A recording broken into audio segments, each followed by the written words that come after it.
Anayefuatia.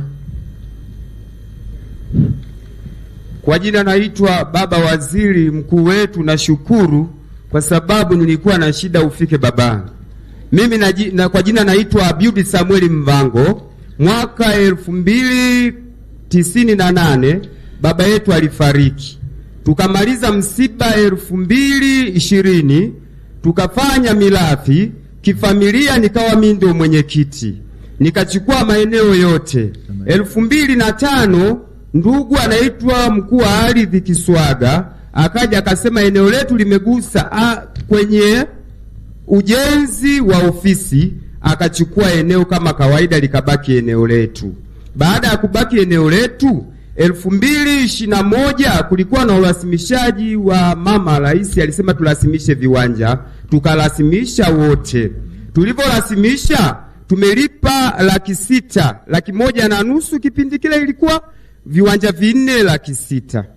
Baada ya kutaka kuweka mawe akatuzuia, akasema mmekosea hapa, mahali bado pameingiliana. Tulienda tukayaweka, tukaongea, lakini ndugu zangu wengine hawapo. Nikawa nawasikiliza ndugu mkuu waziri, nikaongoja mawazo yao. Lakini baada ya hapo nikamwambia, wamesema kama ulikosea na imegusa na we mpaka wako si unajulikana, sisi tunataka kujenga tuzalishe mapato ya serikali. Maana saizi bwana waziri, ukiliujenga nyumba, umeme na nini humo ndo inji inapanda juu. Unaona maneno haya? Kwa hiyo sasa nani kakuzuia kujenga? Kiswaga. Yuko wapi huyo? Yuko wapi?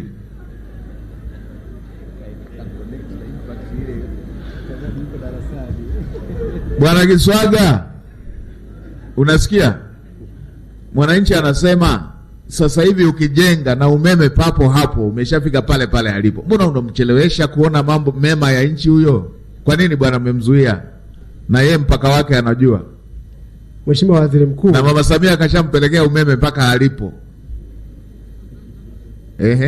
Mheshimiwa Waziri Mkuu, ni kweli madai aliyoainisha ndugu Mvango ni kwamba hilo eneo liko karibu na ilipojengwa ofisi ya halmashauri. Liliainishwa na kupimwa mwaka 2003. Liliainishwa na kupimwa viwanja kwa matumizi ya taasisi. Kwa hiyo baada ya ilipofika mwaka 2012 tulifanya uthamini wa lile eneo, ambapo wao walikuwa watatu, yeye na kaka zake. Kwa hiyo walilipwa malipo awamu ya kwanza ilikuwa zaidi ya milioni 7. Mwaka 2020 zaidi ya 2021 ilitolewa, wakaja tena kwamba kuna eneo lingine ambalo lilikuwa limeainishwa. Kimsingi tulienda kama timu kujiridhisha kuangalia lile eneo, na tukaona ni kweli lile eneo bado katika vile viwanja ambavyo vile viwanja vilikuwa natazama mbele na nyuma. Kwa hiyo katika vile viwanja vya upande wa nyuma havikuthaminishwa awali. Kwa hiyo tukawaomba tufanye uthamini ili walipwe fidia.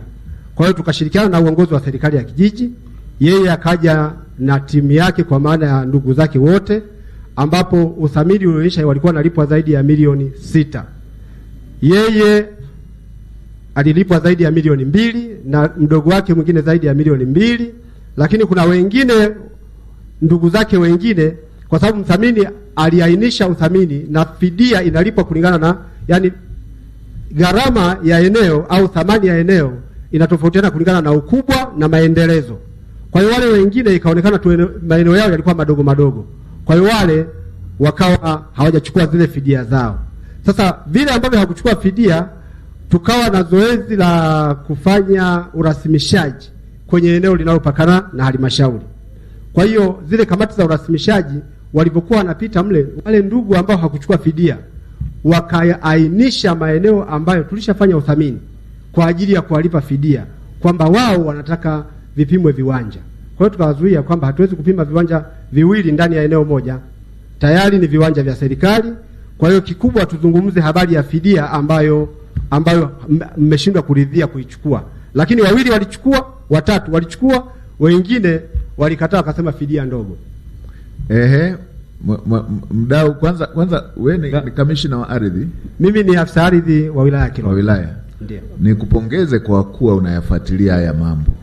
Mtu akifanya kazi nzuri inabidi aambiwe kwamba hili ni jambo unalifahamu, ABC zake zote na uelekeo wake, hata kama halijaisha. Yaani angalau mnalifahamu na kutofautiana inaruhusiwa.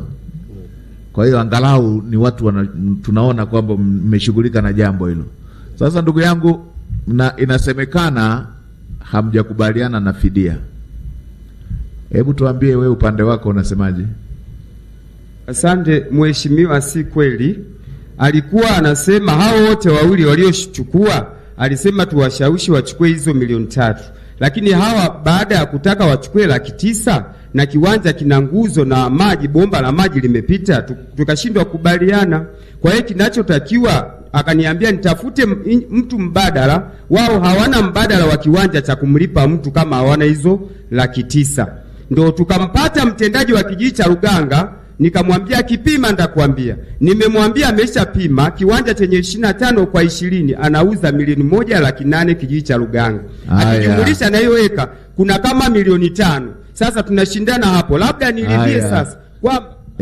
Labda hebu malizia, mwacheni amalizie. Labda kama mwenyekiti wa kijiji yuko hapa, aende apime eka zangu. Wale hawana shida, hata kama nguzo watavuta kwa 320 amesema mtu wa nguzo hapo, na umeme na maji watavuta. Alizie kututafutia eneo kama lile pale kijiji kinauza na karibu vinaisha viwanja. Mtendaji jana ameniambia viwanja viko mbioni kuisha. Ndugu afisa bwana, mtu yuko na kwanza ana kiu ya maendeleo, kitu kizuri sana hicho. Ana kiu ya maendeleo. Alafu pili, analitambua tatizo. Alafu tatu, anatoa na njia ya kutoka kwenye hilo tatizo. Sasa uridhie tu tumalize. Mheshimiwa Waziri Mkuu, haya aliyoongea mwishoni haya ni mambo ambayo sisi kama ofisi angeongea mwanzoni tungekuwa tumeshalifanyia kazi. Kwa hiyo tuko tayari kulifanyia kazi, kwa maana ukaa naye tuone kama tunaweza kupata viwanja mbadala, tutafute viwanja mbadala. Sio muone kama nendeni hicho alichowaambia mkalipie haraka, tena kinakaribia kuisha. Sawa mheshimiwa.